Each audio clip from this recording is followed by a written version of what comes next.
Near, rip a hole in the sun. Welcome to Cum Paude.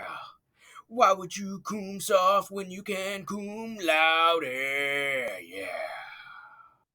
Ooh. Welcome to Cum Laude. Cum Paude. Cum Paude 2.7, baby. We are coming in season 2, week 5 of the NFL season. You know we're ready. You know we're happy to be here. Lordy Taint Stain forever. Joined here by my co-host, the Fermalicious, the Fermi extraordinaire, the amphibious Artemis, Dame Judy Dench. How's it going for me? All right. It's a good week to be talking about fantasy football here. We had some really good matchups last week, not quite as tight as the previous week across the board, but we did have some upsets for sure and a nice little jam up in the standings here. We got some teams that really jumped to the front and some teams that got their first wins and really just we'll talk about it later about the overall standings, but it's anybody's game 5 weeks in, as anybody could imagine. But I'm happy to be here. Happy to start bye weeks. Anybody else happy about bye weeks? Looking at your rosters and your depth, I am definitely not happy about bye weeks. Thinking about my depth, but hopefully some of you are out there and you are ready and keeping an eye on the bye weeks. But yeah, let's get another Powday laid down. And then, brother man, excited you're having a good time. Good week for you so far. But let's turn it over to that fast of 7 minutes with Arriva Dirce Kilo Turd and the Fermalicious Dame Judy Dench. All right, let's go ahead and cue that music. First game of the week we've got is the Dame Judy Dench at the Cum Sales. Well, Judy was given 9, loses to the Cum Sale 99-95. Bluto Ploopsicle had Judy covering, but the Cum Sale wins and the Blutos gets the loss in this one. The Cum Sale puts together another strong week. Wow, where's this coming from? The big, huge game, really, out of Nico Collins and the Texans there. 32 points, and DJ Moore getting reaping the benefit of Justin Fields finally showing up here. Really strong game. And then we're finding out very quickly, we already knew this, but Bijan is the dude. That dude can do anything. It's just the question of how much rep restriction that the Falcons are going to give him. Looks like still going to be a timeshare between Bijan and Algier. Hey, they're both on the Cum Sale, so it doesn't matter. If the Falcons are running, you're good. If they're passing, they're checking down, so you're good. Cum Sale putting themselves in jeopardy here with the first round pick with their second win of the season in only 4 weeks. Wow, they might need to dial it back instead of beating up on these teams. The Dames couldn't scrape back, had a shot there Monday night with DK Metcalf, but then the blowout against the Giants didn't allow for any points to come late.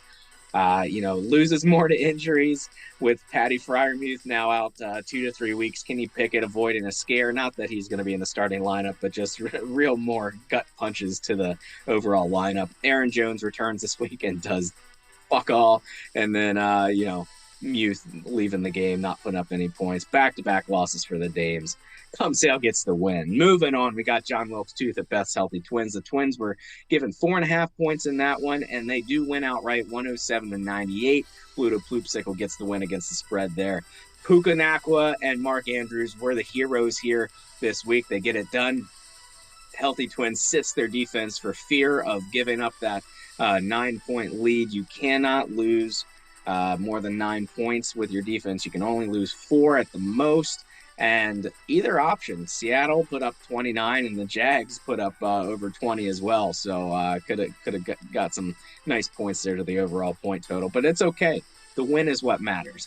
Joe Burrow continues to struggle for Wilkes Tooth, just not putting up the stats. Really needs a bounce back for the Tooth to get stronger. But hey, Kieran Williams, really strong, looking great there in LA. So hopefully that continues. And Jonathan Taylor may be back this week after being on the poop list, coming back, and we'll see if there's still any kind of issues there with Jim Irsay.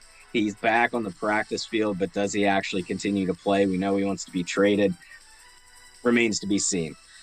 Next matchup, Porta Potties at the Give Me Flowers. The Flowers was favored by 19, ends up winning 116-101. Ploopsicle had the Flowers to win, gets another loss there against the spread, but that doesn't matter. We care about the actual games. Lamar gets it done. He shows up. Who cares about Ravens running backs outside of Dame Judi Dench? But Lamar is the running back for that team. 2 rushing touchdowns, 2 passing touchdowns, over 30 points. Ravens D gets some strong play as well to give Flowers some more of the edge. And then median performances all around with all the other players there. Just solid, 8 to 12 point performances. When you can get that across 10 guys, you're going to put up decent points.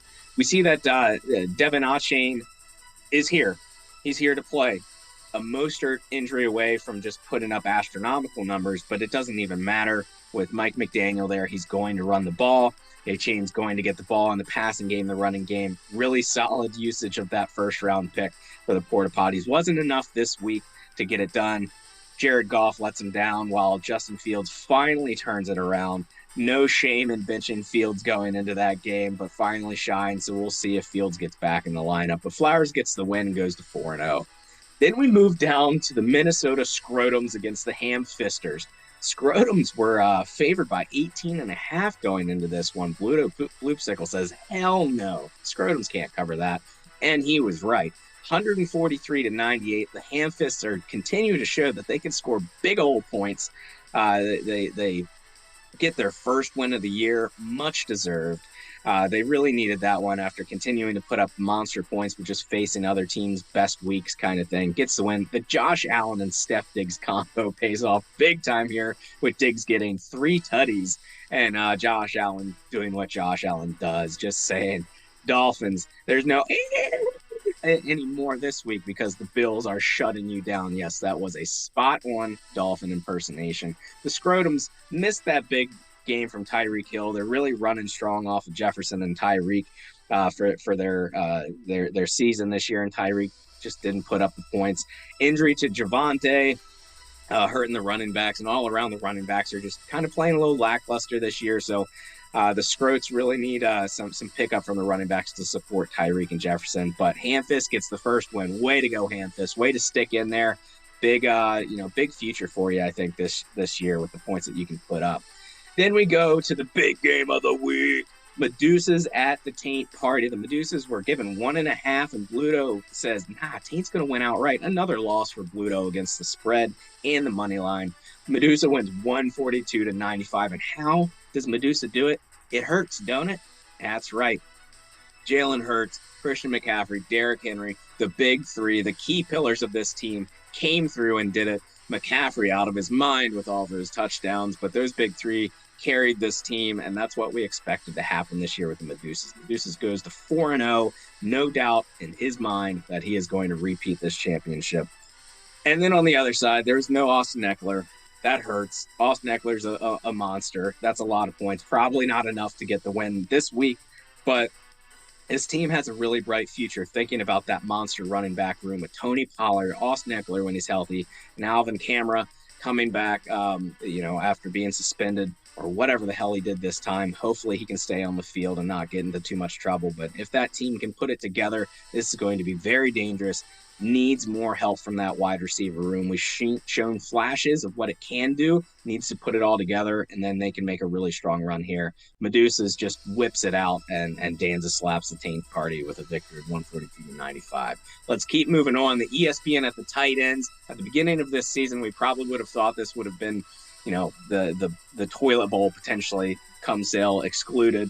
Cum Sale, though, 2-2, so let's not forget about that. But ESPN gets a huge out-of-the-gate start with David Montgomery. Jahmyr Gibbs just wants that ball, but Dan Campbell says Montgomery's our guy. He's going to score the touchdowns. Montgomery and Khalil Herbert gets the big points. So ESPN wins 119-71. They were tight ends were actually being favored in this game by 5.5. But ESPN wins outright. Bluto Ploopsicle loses that against the spread. They had the tight ends covering, getting the win this week. ESPN is getting Cooper Kupp back. So you're going to get that Mahomes-Kupp combo. We'll see what Kupp does with Puka Nacua playing really well in LA. So does that drop Puka down and elevate Kupp, or do they middle line and just kind of distribute? We'll see what that does. but ESPN gets another win. That's really awesome. Tough week for the tight ends. Lowest score this week. Great performance out of Pacheco, but not a ton of talent on the roster. Otherwise, it's going to be tough going into these bye weeks with not a lot of depth for this team. They're basically riding on Pacheco and Keenan Allen. Hopefully Pacheco can continue to perform in that Kansas City offense. ESPN gets another win. Final game of the week was the Hot July Pies against Big Dak Energy. This had the potential to be a very awesome, barn burner type of game. It didn't end up going that way. Big Dak was favored by 3.5. Floopsicle said July Pies are going to win this outright. That was wrong. Big Dak wins 147-83. This is the second win in a row for total points of the week for Big Dak Energy. They started 0-2, 2 wins in a row, showing that roster that we have all feared its depth for the past 2 years, ever since this all started, really, with all that wide receiver depth, really came to shine. Solid performance across the board, as we would have expected. And then you finally get those big performances out of A.J. Brown and Josh Jacobs that they've been missing all year. The July Pies got good performance out of Justin Herbert, what we would expect there, but the rest of the team just wasn't able to click and put it together. Really bright future for this team. They've got 4 strong young running backs. They just got to put it together. I think as you get later into this NFL season, those running backs and their teams are going to develop, and it's going to start looking a lot better. But a little bit of a slow start, so July Pies goes down yet again. Big Dak gets that win. So that's a quick little recap of what happened last week. I think we're going to turn it over to Mr. Bluto Ploopsicle, who unfortunately went 2-5 against the spread this past week. See what Bluto's got on the Knicks Picks segment. Coming right up to you. It's time to bring it back for Knicks Picks. Not a good week last week, buddy. 2-5. We're going to be back on the grind. We're going to blame it on a Narcan bender sponsored by our commissioner. A lot of free samples given out at that training, and the picker may have partaken a little bit as part of it. Contributes to the 2-5 rating last week, but we're gonna get it back together this week, and let's run through with our week 5 prospectus. Knicks Picks coming up. Give me flowers at the Cum Sale. We're going to run this through real quick. Don't even need to do the screen share on a lot of these. The Flowers giving 21 points, way too fucking big of a number. The Cum Sale is 2-2 and rolling into the year, surprisingly, as a team that is what? Maybe a potential buyer at the trade deadline. Who knows? We'll see. But 21 points is just too much. Lock it up for the Cum Sale. Lock it up. 21. John Wilkes Tooth against the Hamstars, our guest on tonight's episode. The Hamstars are laying 10. And baby, they are going to cover. Best team in the league in terms of the ability to score points. Their defense fucking sucks in fantasy. What are we going to say? But still, 10 points is too small of a number, and John Wilkes Tooth seems to be trying to find its way at this point in dental school. Lock it up for the Hamstars. -10. Hamstars. Porta potties rolling into the Scrotusville, getting 15 points with the Porta Potties, a team that's been underperforming this year. The Scroats have been underwhelming. Good team, but not necessarily blowing the doors off of people. I think the Porta Potties get this done. I think they come off of maybe their issues, find their way a little bit, and 15 points is just way too much. Lock it up for the Porta Potties. The Pubic Medusas facing Beth's Healthy Twins. We're seeing last year's champ versus the Medusas, who are the Cinderella favorite from this year. 13 points in favor of the Medusas, and the Healthy Twins in pretty decent shape heading into this week, where Jeffro's team is a little bit beat down by bye weeks and stuff like that. I tell you what, Healthy Twins going to cover the 13 Cook, lock it up. Absolutely in. Sprinkle a little on the money line. I think maybe we get a first loss here for the Medusas. ESPN's at the Lordy Taint Party. The Taint's giving 21 points. The Taint Party's the better team here. They're right to be favored. 21 points is way too much, but expect an easy win for the Taint Party. That said, I'm not picking the money line. We're going against the spread. Give me ESPN. They're going to cover the 21. Get, lock it up for ESPN. And then our final matchup of the week is Dame Judi Dench, me esteemed co-host here, against the Hot July Pies. Pies are laying 8. Probably our best game of the week. It's certainly the most narrow spread of the week. Excited for this one. A lot to be determined. The Hot July Pies coming in at 1-3, with Dame Judi Dench coming in at 2-2, jockeying for that middle of the road position with the Cum Sale, and assumedly maybe pulling out of that morass at some point. I like it. I like the Pies to get their first win here. I like Dame Judy to fall to 2-3. I like the Hot July Pies to go to 2-3. I like there to be a big clusterfuck at the bottom. So what we're going to do is we're going to see the Pies win, but fail to cover. We're going to split the difference here. Dame Judi Dench going to cover the 5 points. But, still play that money line on behalf of the Pies a little bit. Let me send it back to the Fermalicious, Dame Judy, me brother and me co-host, smashing this thing together like we've known each other our entire lives. Thank you, Ploopsicle. Yep, I think it's going to be an interesting week. That's for sure. The Cum Sales against the Flowers. The Hamstar is trying to get that back-to-back win. The Scrotum's just trying to get into that win column again too. It's a good matchups. I think Medusa's at Healthy Twins could be a good one. It really comes down to what teams are being hurt by bye weeks at this point. It's the first one of the year, so that could really hurt you from a depth perspective, especially with that extra flex spot. You'd think that might help you, but you really need that depth. I mean, you got to build out your roster. But let's take a look at the overall standings. We're 4 weeks in. We've got 3 teams at 4-0 with the Medusas, the Twins, and the Give Me Flowers really jumping out there with a 2-game lead on everybody else and more.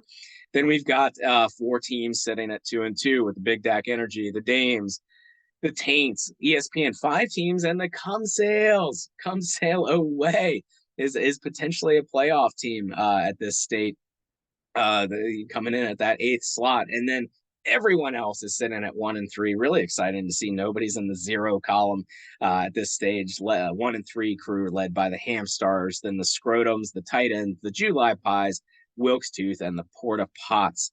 So we've got a really good bundling of teams there, only 4 weeks in. We'll see if some separation starts to develop as we go through.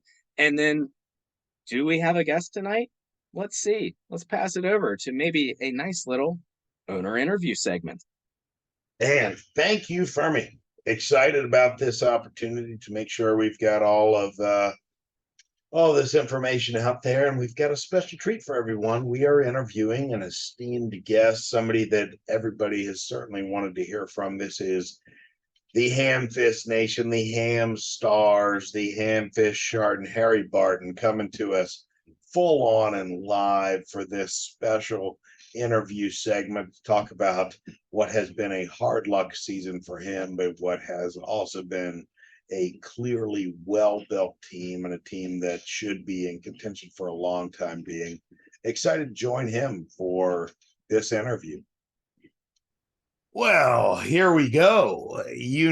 We've got the man. Everybody, the league has been clamoring for, the Ham Fist, Harry Barton. Oh, man, we're excited to have him in town today. The high-scoring machine, high-scoring Harry is what they call him around the block and around the league. And Harry, hell, man, thanks for joining us. What's going on, buddy? Thank you for having me. I'm super excited to be here. I want to give a shout out to B-Dog. Thank you for helping me out with the trade. And shout out to John. What a great commissioner. letting me whoop his ass, get my first win this week or last week. What a great man. Well, Take one yeah. for the team.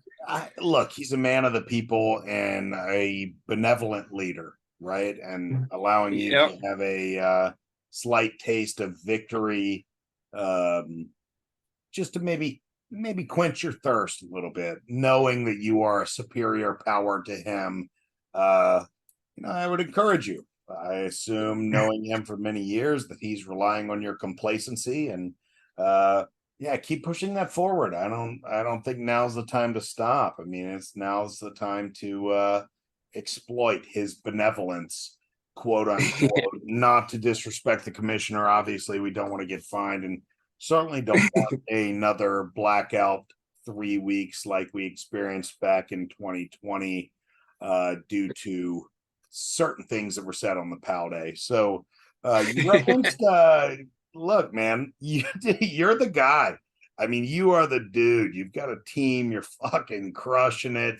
But at the same time, man, everybody seems to be crushing it against you. I mean, what's your takes on that? Yeah, I think about it a lot. What could be the reasons why this is happening? Maybe I've upset the fantasy gods somewhere along the lines. I remember back when we started off the year, David Johnson was with the Cardinals, had that huge breakout year. I recall a conversation I had, if I was the fantasy gods or, I sucked the next couple of years, I'd be okay with it if they kept David Johnson healthy.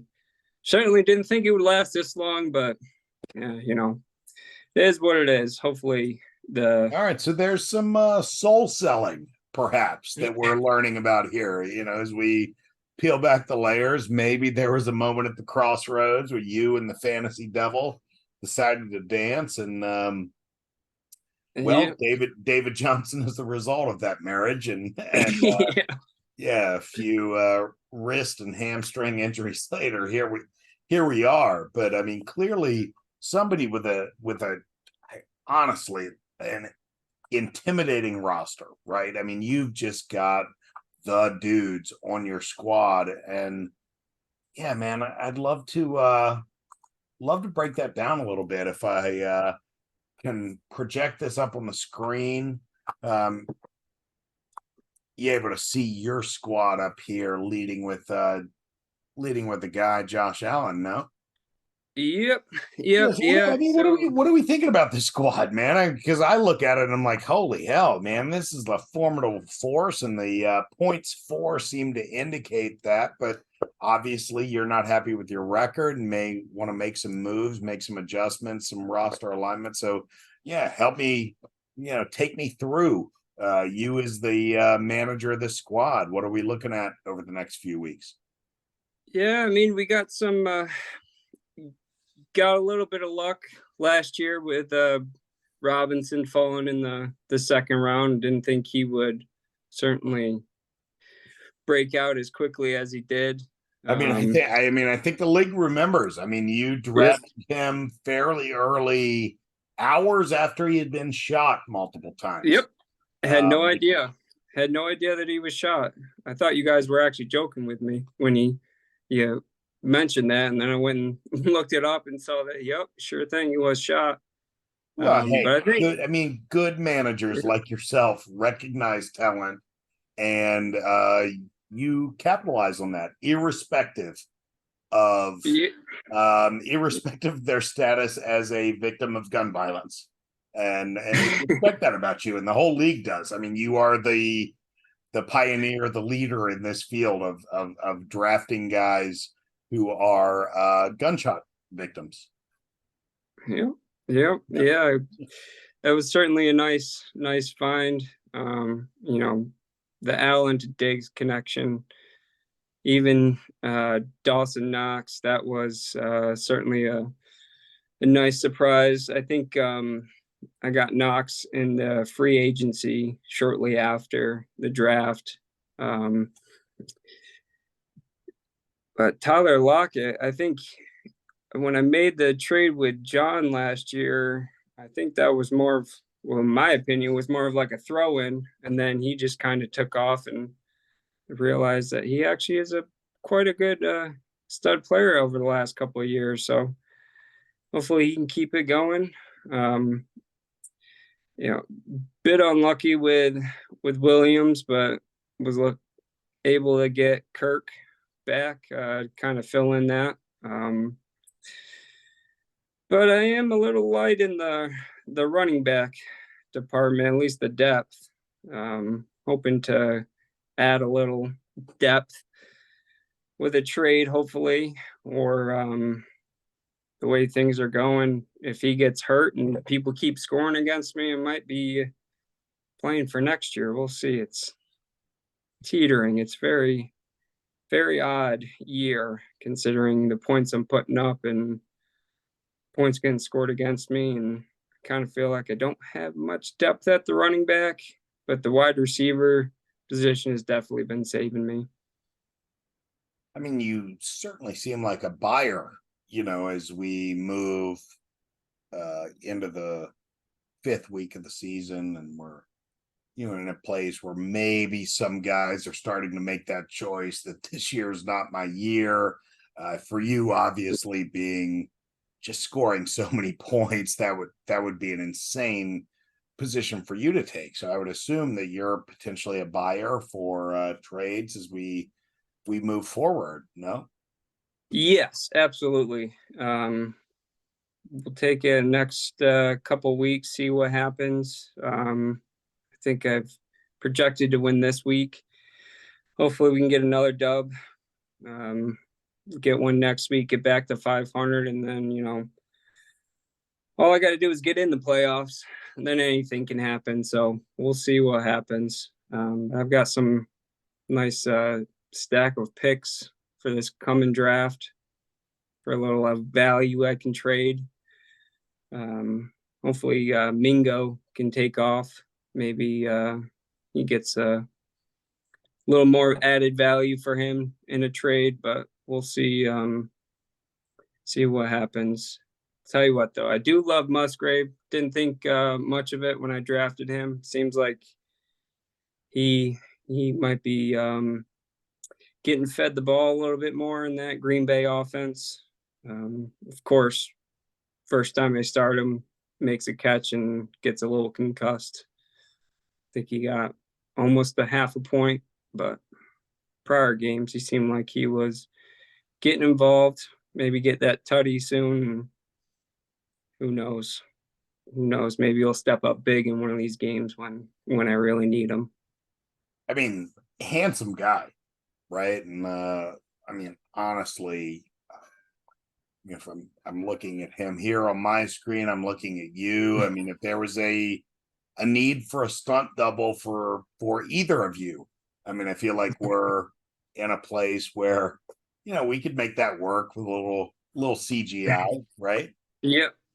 Yeah, he's got the little dirt stash. I can certainly grow the dirt stash. Oh, I don't doubt it. Nobody doubts it. Yeah, no, we would never think that you couldn't.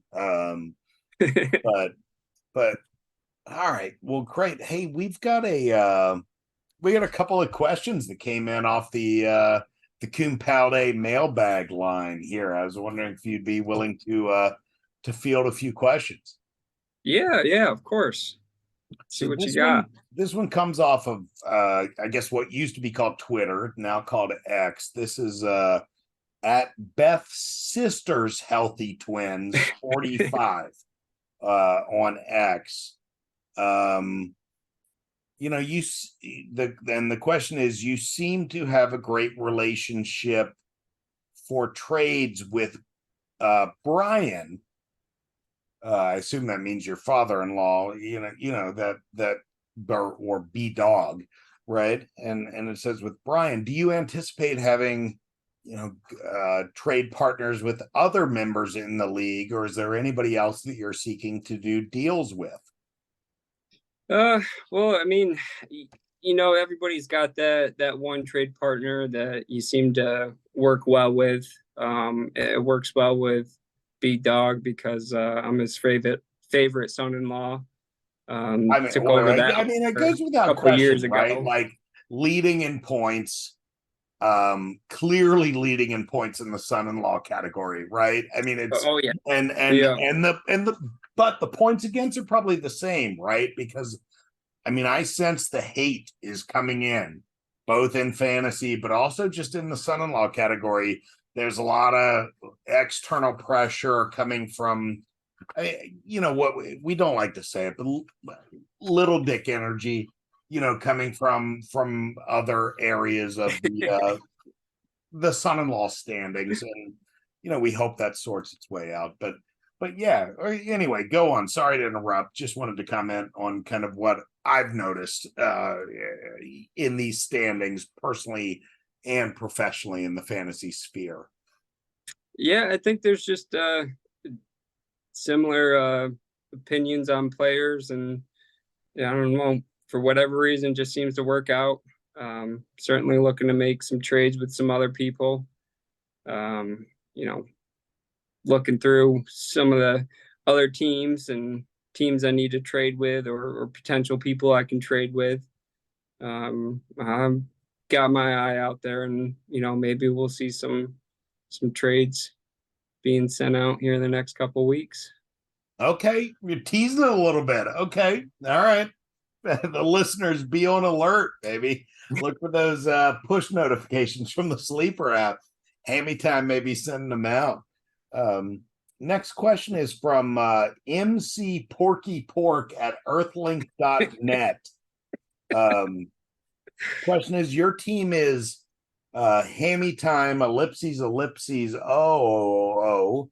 Is there a Hammy Time dance, and are you willing to do it? If I do have a Hammy Time dance. Okay. Can't do it right now. I've got it back when I used to go out, back in my younger years, when I had a jacket. I would take it off, wrap it around my my body, and flip it around. If I win the championship or have a high scoring week, maybe I'll celebrate with a Hammy Time dance. So can we get some sort of confirmation for our listeners here, just to support the question from MC Porky Pork at earthlink.net? I mean, are we if there is a high scoring week? I'm not asking you to do it right now. I mean, you can if you would like. Well, yeah, I got a sweatshirt right here. Why not? No, there we go. This is what we want to see. Why delay the inevitable, right? Yeah, I mean, here we go. Yes, sir. Yes, sir. This is what we want to see. Good grief. Post it on OnlyFans and let the money flow in to the league. All revenue assumedly collected by our fair and benevolent commissioner. Not trying to get sanctioned again. So, boy, the Hammy dance was more than I ever anticipated, and I'm just so excited to see it. And the last question here is from Telegram, which I'm hearing is an app that's just used by a certain section of people. Lots of Floridians. It is at Michelle's dad. I'm sorry, at not Michelle's dad 1776 on Telegram. Are you treating your wife and kids right? Is the question. Yeah. Of course. Yeah, I mean, it seems unrelated to fantasy. It was kind of weird that came in. I'll have to talk to the producers, but yeah, at not Michelle's dad 1776 from Telegram. We're trying to reach a broader audience. So yeah, of course. Yeah, of course. We've got our second one coming here in February, so that's exciting. Exciting news. Oh, well, hell yeah. I mean, this is clearly a non-involved party and just a fan or something like that, but I'm sure they'll be comforted to know what's going on. Well, hell, I know you've got a Salamanders game to go watch and check out the commies. Wish you were up here, man. If you made a trip to FedEx Field, we could maybe make a Cum Paude, Cum Laude Public Honors College event, maybe at a Manders game. I'd be down for that. I assume there might be some appetite on your end for something like that if we could pull it off over the next couple of years. Yeah, absolutely. We usually try to make it up there to Beth and John's 2 to 3 times a year. So I think we've got one more trip planned. So maybe we'll get something all planned out for when we're up there, make it an extended weekend, and I'll hang out. Definitely gonna miss out on the golf. That's sounds like a lot of fun. It seems like a floating date as things are evolving, but you know what I mean. The commissioner, in his infinite wisdom, has his ways of doing things, and we will let those let the calendaring issues just kind of go by themselves. But I mean, I'm sure there would be the type of arrangement that people would be excited for if there's a potential Landover, Maryland tailgate tent that happens to get set up over the next couple of seasons, and have the ham fist and the little ham fisters and family come up. But man, thanks for joining the Paude, man. You're clearly a league favorite. You're a guy that everybody loves in the chat, and sure, everybody going to enjoy getting to see your face. And fuck it, I'll let you go because Riverboat Ron is about to come on. I'm sure you got to rip a couple shots and make sure you're ready to white knuckle for the 4 quarters that are about to come up. Yep. Yeah. Thanks for having me. This was a blast. I've been hoping I would get to do this one day, and so it was definitely exciting. And hopefully Washington wins. I like that we get an easier matchup, so maybe we can kind of put this over with in the first half, but it is Washington, so we'll see how it goes. I'll tell you what, I'm glad I know with our production team and what they've got going on tonight in particular,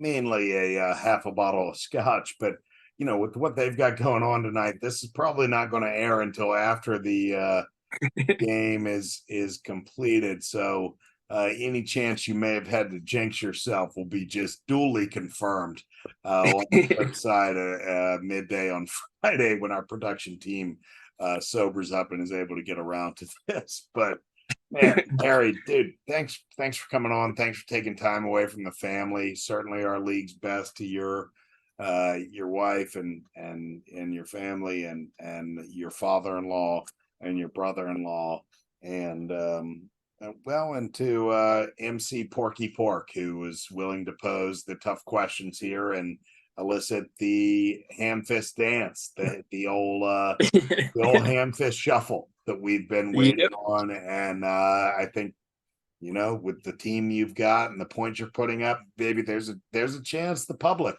the swinish multitudes, as Thomas Jefferson put it, is going to be doing the ham fist shuffle here by the end of the year. Man, great to talk to you. Thanks for coming on the Paude. Yep.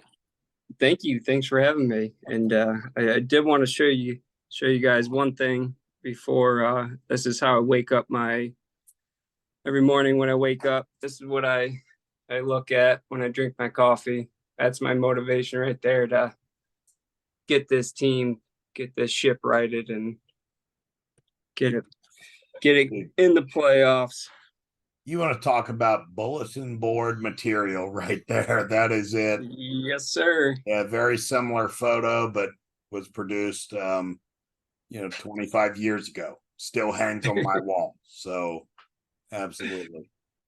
And thank you, Harry, man. Hamfish Sharton coming back here with my co-host Dame Judy Dench. Some good nuggets out of here from Hamfish Sharton, and certainly some great solid picks and the analysis from last week is the type of thing that we can build upon for weeks moving forward for anyone who's willing to listen, anyone within earshot.